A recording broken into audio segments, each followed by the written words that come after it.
अस्सलाम वालेकुम, good morning, I hope you well. और आज आपसे बात होगी रात के match Mumbai Indian versus RCB. एक इम्पॉर्टेंट मैच था और थोड़ी सी हम बात करेंगे जो आज का मैच होना है सीएसके और केकेआर का। और फिर हम बात करेंगे कायद आज़म ट्रॉफी के ऊपर भी थोड़ी सी। तो रात को आपने देखा master class death bowling bye Bumrah and master class batting bye Surya Kumar Yadav. Mumbai Indian की टीम अब 16 पॉइंट के साथ अपनी पोजीशन टॉप 4 में कंफर्म कर बैठी है और अब वो एक सॉलिड पोजीशन में है कि वो लास्ट 4 में तो रहेंगे। अब नंबर 1, नंबर 2, नंबर 3, नंबर 4, लेकिन 16 पॉइंट के साथ अब उनको पीछे से आने वाली टीमें उनसे आगे नहीं निकल सकती। तो कल की जो परफॉर्मेंसेज हैं आपने देखा कि 129 रन पे 2 आउट 15 ओवर में आरसीबी। और जैसे लग रहा था जैसी उनकी बैटिंग है कोहली और फिर डिविलियर ने आना था कि ये 180-90 तक ये जा सकती है। अगर 50 रन भी आखिरी 5 ओवरों में करें तो तब भी ये हो सकता था। लेकिन बुमराह के जो फास्ट बॉलिंग की है उसने, फिर डेथ बॉलिंग की है, जो बाउंसर्स तो बिल्कुल भी उसने आउट किया। कोहली को आउट किया बाउंसर पे, फिर डूबे और पैडिकल को उसने आउट किया। और मेरा ख्याल है कि ही शोज़ द वर्ल्ड कि I am the number 1। The way he was bowling नज़र आ रहा था। और कल के मैच की जो मुझे लग रहा था कि बहुत कांटेदार, एक दूसरे के साथ काफ़ी जो ना वो कहते हैं ना कि वो कांटेदार जोड़ी, मतलब जैसे कह लें इंडिया पाकिस्तान का मैच होता है, इस तरह वो इंटेंसिटी हाई मुझे लग रही थी मैच के अंदर कि मैं बड़ा एंजॉय कर रहा था। कि आपने जैसे देखा कि पांड्या का और मॉरिस का भी आपस में काफ़ी सारा जो है ना वो आपस में उनकी नोक झोंक हुई, जिस पे रेप्टिमांड भी हुआ, उसको पनिशमेंट भी मैच रेफरी ने दी। और उसके बाद सूर्या कुमार यादव ने तो मैच जीतने के बाद वो जो ऐसे ऐसे किया है और कि मैं हूँ ना, तो ये एक बड़ा ज़बरदस्त कल मैं देख रहा था कि इनका लगता है मुझे आपस में काफ़ी जो है ना वो मैच जो होता है वो सख्त होता है आपस में।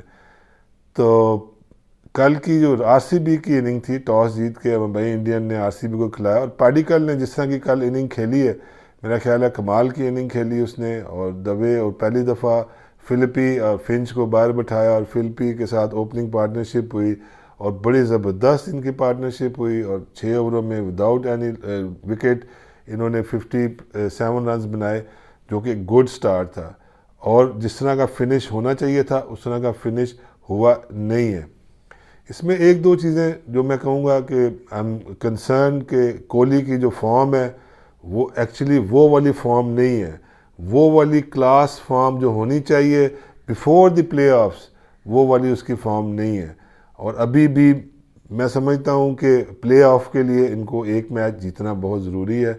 और दोनों एक मैच के उसके साथ सनराइजर्स हैदराबाद के साथ है और एक मैच इनका जो है वो डीसी के साथ है। दोनों अच्छे मैच हैं और इसको मैचों को ये इजी नहीं ले सकते हैं कि ये इतना इजी होगा कि ये आराम से अगला मैच जीतेंगे।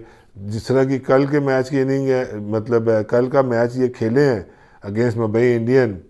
हालांकि गो के मुंबई इंडियन को मैं हाईली रेट करता हूँ, वो एक टॉप प्रोफेशनल टीम है, उनके रोल डिफाइन है, उनकी हर बंदे को पता है कि उसने क्या करना है और अपनी कैपेसिटी अपनी लिमिट्स में रह के हर प्लेयर जो 11 खेलते हैं वो अपना परफॉर्मेंस देते हैं। कहीं से भी नहीं लग रहा कि मुंबई इंडियन जो है ना वो रोहित शर्मा को मिस कर रही है। जैसे कि आपने देखा सीएसके जो है ना, कितना यही डिबेट हम सुनते रहे कि जी सुरेश रैना नहीं है या हरभजन नहीं है, लेकिन यहाँ पे ऐसा लग ही नहीं रहा। उसकी जगह ईशान किशन को खिलाया, उसका एटीट्यूड है वो रोहित शर्मा से भी एक हाथ आगे है।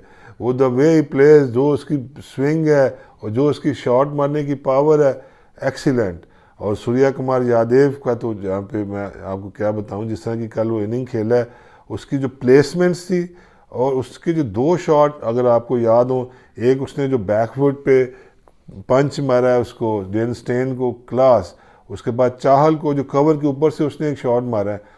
मतलब ये शोज़ के ये एक क्लास प्लेयर है और मेरा ख्याल है कि अब थोड़ा सा वो उसमें भी होगा, वांट्स टू परफॉर्म वेल, कि उसका नाम किसी भी टीम में इंडिया की जो 3 स्क्वाड अनाउंस हुए उसमें नहीं आया, और वो उसने अपने परफॉर्मेंस से बाहर वालों को भी बताया कि मैं हूँ ना। तो ये एक ज़बरदस्त कल के मैच की जो एक चीज़ थी जो नज़र आ रही थी। और मेरा ख्याल है कि जो भी इसमें जो चेंजेस किए हैं कल आरसीबी ने, और 3 चेंजेस किए हैं, बुमराह कह रहा हूँ, उसने जो है वो कल डेल स्टेन को लेके आए हैं। अब डेल स्टेन को मेरा ख्याल है बस कर देना चाहिए या करवा देना चाहिए उसको। देखिए अब वो उसका खौफ या वो फियर जो आज से 2 3 4 साल पहले एक डेल स्टेन का नाम था, एक खौफ था, उसकी स्विंग थी, उसकी लाइनर लेंथ थी, अब वो कहीं पे नज़र नहीं आ रही। अब एक बॉल ऑफ के बाहर से चौका खाता है, एक पुल पे चौका खाता है, एक ड्राइव पे चौका खाता है। तो मेरा ख्याल है कि डेल स्टेन को अब जो है ना वो खिलाने का कोई मकसद नहीं है उसको। अब फिलिपी ठीक है, फिंच को कुछ नहीं कर रहा था, उसको बाहर बिठाया, फिलिपी को खिलाया, उसने थोड़ी सी अच्छी इनिंग्स खेली है और साथ दिया है।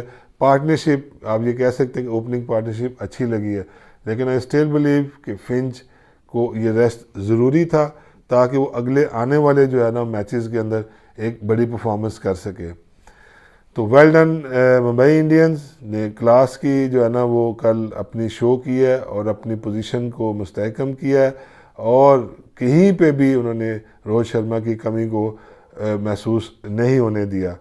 और आपको जो थोड़ा सा मैं उसके ऊपर बात करूंगा काज़म ट्रॉफ़ी के ऊपर। काज़म ट्रॉफ़ी में कल जो तीनों मैच थे हो रहे थे, 6 टीमें हैं, 3 मैच होते हैं, और तीनों के तीनों मैचों का फैसला, पहले राउंड के जो 3 मैच हैं उसका फैसला आ गया। एक दिन पे मैच के तीसरे दिन नॉर्दर्न हारी थी साउदर्न से, और कल सिंध जो है वो जीती है सेंट्रल पंजाब से, और बलूचिस्तान कल बड़ा ज़बरदस्त मैच जो है वो केपीके की टीम से जीत गई है, और जिसमें यासिर शाह ने 4 एक इनिंग में आउट किए, 4 एक इनिंग में आउट किए। काशिफ भट्टी ने बड़ी अच्छी परफॉर्मेंस की, उसने सेकंड इनिंग में 4 आउट किए, उससे पहले इनिंग में उसने 98 स्कोर किया था। और इसी तरह 210 रन्स का टारगेट दिया सेंट्रल पंजाब ने। बड़ी सरप्राइज़ मेरे लिए थी कि इतना जो है ना वो डिक्लेरेशन इतने कम टोटल के ऊपर उन्होंने वो करके उनको टारगेट सेट किया। और उस पता नहीं अब कैसी पिच थी, कोच ने क्या सोचा, कप्तान ने क्या सोचा कि क्या ये, लेकिन उन्होंने आराम से 43 ओवरों में सऊद शकील और असद शफीक की बेहतरीन बैटिंग से सिंध की टीम ने भी ये मैच जीत लिया। तो ये था आज का मेरा शो। मेरे channel my master cricket coach को लाइक कीजिए, सब्सक्राइब कीजिए, और बेल का आइकन ज़रूर दबाइए, और अपने कमेंट्स जो है ना वो ज़रूर भेजिए। सॉरी है कल का कमेंट्स मैं इतने ज़्यादा आपके जवाब नहीं दे सका, लेकिन आज क्योंकि मैं काफ़ी फ्री हूँ तो आज आपके मैं जवाब ज़रूर दूँगा। तो बिल्कुल अपने जो है ना वो कमेंट्स से मुझे जो है ना ज़रूर बताइएगा। कोचिंग के भी 2 3 4 मैं कमेंट्स देख रहा था कि जी कोचिंग के जो है ना वो आप ज़्यादा करें, तो बिल्कुल जो है वो मैं कोचिंग के भी आपके साथ 1 2 दिन बस मुझे दे दें, उसके बाद शेयर करूँगा। बहुत शुक्रिया। आप अपना रखिए ख्याल, और अपने इर्द गिर्द अपने दोस्तों रिश्तेदारों को जो है ना वो अल्लाह ताला आपकी हिफाजत में रखे। बहुत शुक्रिया, थैंक यू वेरी मच। अल्लाह हाफिज़।